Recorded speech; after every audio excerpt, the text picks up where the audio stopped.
இவ்வளவு பேசிய மகன்களுக்கு, இவ்வளவு போராடிய பிள்ளைகளுக்கு, இவ்வளவு உண்மை நேர்மையுமா, இவ்வளவு மாற்று அரசியலை, தூய அரசியலை எடுத்து வைக்கிற பிள்ளைகளுக்கு நீங்கள் 110 லட்சத்தை வாக்கை போட்டு விழுக்காடு கொடுத்துருக்கூடாதா அப்படின்னு ஒரு வருத்தம் இருக்குது. அவ்வளோதான். நான் வென்று உள்ளே போகணுன்னா அதில் எனக்கு உளவே உளமாற எனக்கு அதில் ஒன்றும் விருப்பம் இல்லை. அதில் ஒரு ஆள் போய் நம்ம ஒன்றும் செய்ய போகிறதில்ல. நாட்டை வெல்லாமல் 2-3 சீட்டை வென்று நம்ம ஒன்றும் செய்ய போகிறதில்ல. ஆனாலும் போயிருக்கலாம். மக்களின் குரலாக, ஒட்டுமொத்த தமிழ் சமூகத்தின் குரலாக நாம் உள்ள பேசியிருந்திருக்கலாம்.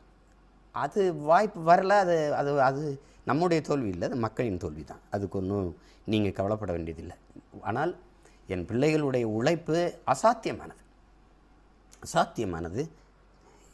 நான் எதிர்பார்த்தேன் நான் வென்றுவேன், 5-6 பேர் நம்ம உள்ளே போயிடலாம் அப்படின்னு நான் நினச்சேன். தம்பி இசை மதிவாணன் எல்லாருக்கும் வெற்றி வாய்ப்பை நான் கணித்தேன். அது நடக்கலை.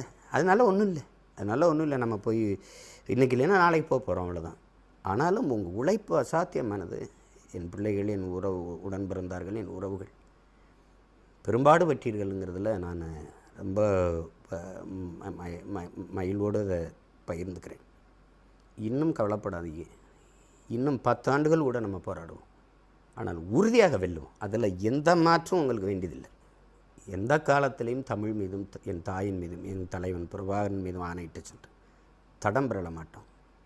தன்னலத்திற்காக சமரசங்களை செய்ய மாட்டோம்.